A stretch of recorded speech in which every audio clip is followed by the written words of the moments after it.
امام الانبیاء سرکار دو عالم صلی اللہ علیہ وسلم اعلان نبوت فرماتے ہیں.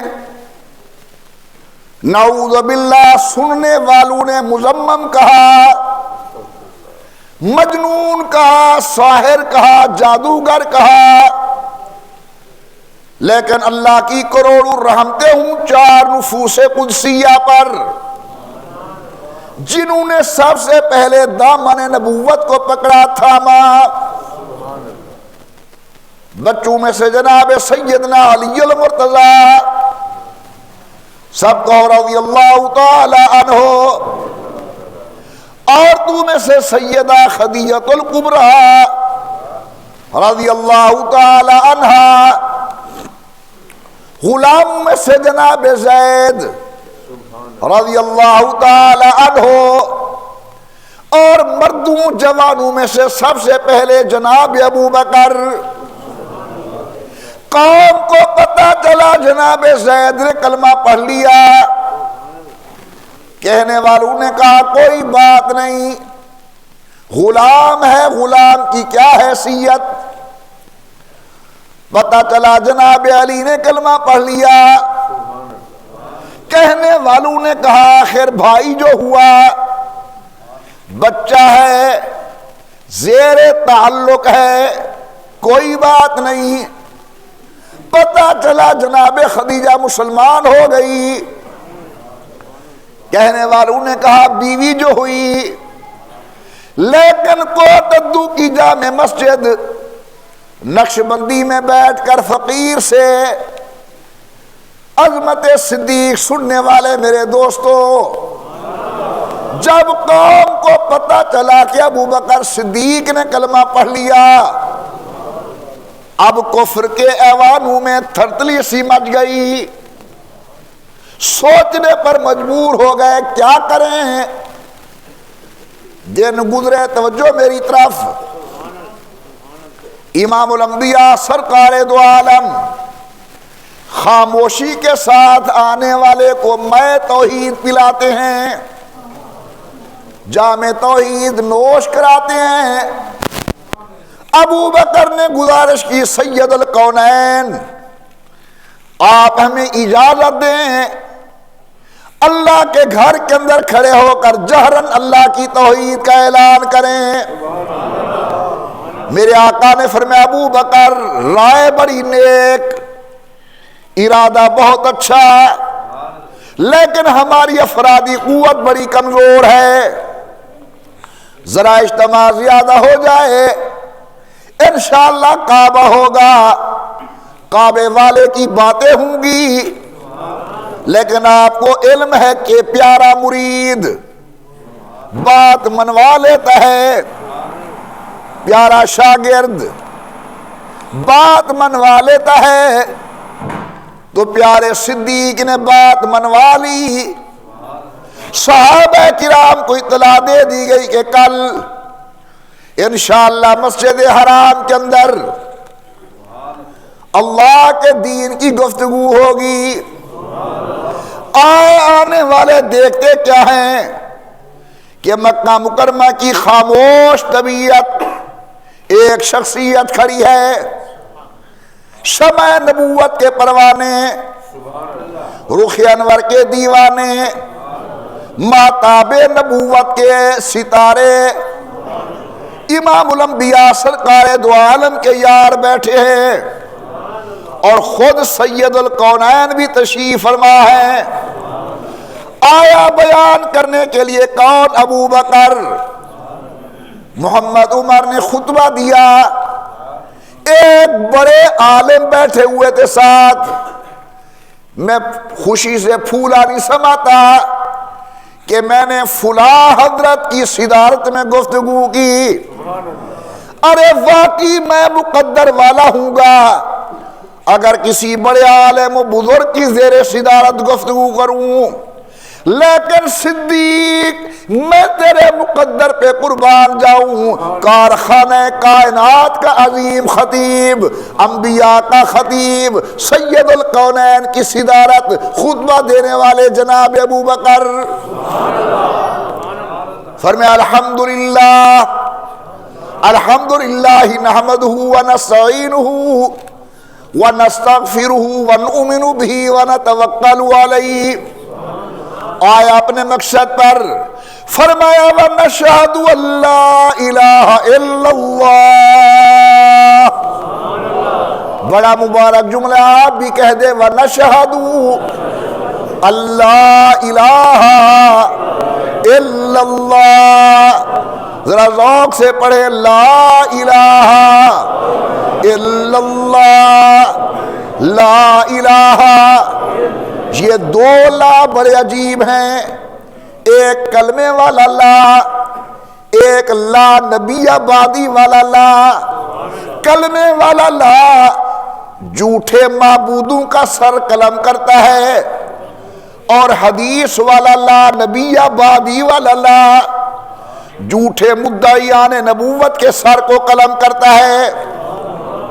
جناب صدیق نے اللہ کی وحدانیت کا اعلان کیا. قوم بگڑ گئی, مارنا شروع کیا, بے ہوش ہو گئے. جناب ابوبکر, مختصر کر رہا ہوں, گھر لے آئے. دن گزر گیا بے ہوش, رات گزری بے ہوش. ماں رو رہی ہے, باپ رو رہا ہے.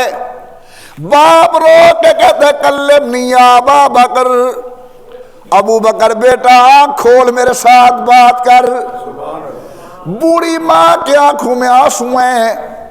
کلمنی یا ابا بکر, بیٹا آنکھ کھول, میں تیرے ساتھ بات کرنے کے لیے منتظر ہوں. دن گزر گیا, رات گزر گئی. 24 گھنٹوں کے بعد ہوش آئی, آنکھ کھلی. ماں کہتی ہے بیٹا کیا حال ہے طبیعت کا؟ قربان جاؤں صدیق تیرے عشق صادق کے اوپر. سب سے پہلا سوال کرتے مجھے یہ بتاؤ کائن حبیبی رسول اللہ. ارے پروانے کو چراغ, انا دل کو پھول بس, اور صدیق کے لیے ہے خدا کا رسول بس. باقی باتیں چھوڑو, بتاؤ حضرت کا کیا حال ہے. ماں بھی مسلمان نہیں ہوئی تھی. کہنے لگی بیٹا بھی وہ یار نہیں بھولا جس کی وجہ سے یہ مار پڑی. حضرت صدیق اکبر فرماتے اماں جان ابھی تو جان میں جان بقایا ہے. میرا تو اتنا تعلق ہے سید الکونین کے ساتھ, جان دے سکتا ہوں لیکن محمد عربی کا تعلق نہیں چھوڑ سکتا. جاؤ حضرت کا پتہ کرو. توجہ کرنا ذرا میری طرف. جواب ملا الحمدللہ خیریت سے ہیں. کہتے نہیں جب تک یہ مشتاق نظر رخ انور کا دیدار نہ کرے چین نہیں آئے گا. ایک ہاتھ ام خیر کے کندھے پر, ایک ہاتھ ام جمیل کے کندھے پر, پاؤں لڑکھڑاتے جا رہے ہیں. عاشق صادق جا رہا ہے محبوب کے دروازے پر. میں نے یہ حال دیکھا, دل میں خیال ہے ابو بکر بڑی مشکل سے جا رہا ہوگا. آپ نے دیکھا بڑا اوکھا ویندا پیوسی, لیکن دوستو مصیبت عین راحت ہے اگر ہو عاشق صادق. مصیبت عین راحت ہے اگر ہو عاشق صادق. عاشق صادق جا رہے حضرت کے دروازے پر. امام الانبیاء کو پتہ چلا ابو بکر آ رہے ہیں. اب غور کریں اور ذوق سے سنیں. کون آ رہا ہے؟ ابو بکر. حضرت کو اطلاع ملی. اب کیسے میں وہ نقشہ عرض کروں. فقام لہ رسول اللہ. امام الانبیاء استقبال کے لیے کھڑے ہو گئے. اور میاں صرف کھڑے نہیں ہوئے, وَبَسَطَ لَهُ رِدَاهُ, اپنی رحمت والی چادر یار کے پاؤں تلے بچھا دی. صدیق میں تیرے مقدر پہ قربان جاؤں. تیری عظمت پہ قربان جاؤں، تیری علو شان پہ قربان جاؤں، تیرے رفعت مقام پہ قربان جاؤں، تیرے قرب نبوت پہ قربان جاؤں، تیرا قرب خدا پر قربان جاؤں۔ امام الانبیاء شب معراج گئے، آدم نے استقبال کیا، حضرت گئے، ابراہیم نے استقبال کیا، آقا گئے، موسیٰ نے استقبال کیا، حضرت گئے، عیسیٰ ابن مریم نے استقبال کیا علیہم الصلاۃ والتسلیمات۔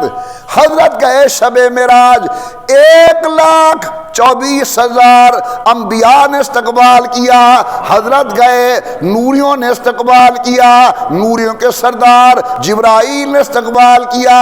میں کہتا ہوں صدیق زہے مقدر حضور اوپر جائیں، انبیاء استقبال کریں، تو دروازے پر آئے، کائنات کا بادشاہ تیرا استقبال کرے۔ گلے سے لگایا، آئے ہائے ہائے، گلے سے لگایا اور آہستہ آہستہ پوچھا کیا حال ہے طبیعت کا۔ دوستو جب دوست پوچھے پھر زخم تازے ہو جاتے ہیں، دکھ یاد آ جاتے ہیں، ساری بولی جندرہ دن دکھ زخم کی چلا پونن۔ حضرت نے پوچھا کیا حال ہے، پوچھنا تھا صدیق کی آنکھوں میں آنسو آ گئے، کندھا نبوت کا آنسو صدیق کے، ہجرت کے اندر گود نبوت کی آنسو صدیق کے۔ انشاءاللہ آئے گا یہ واقعہ۔ کہتے یا رسول اللہ تکلیف تو بڑی پہنچی لیکن الحمدللہ آپ کے دیکھنے سے غم بھی ختم ہو گیا، دکھ بھی کافور ہو گئے۔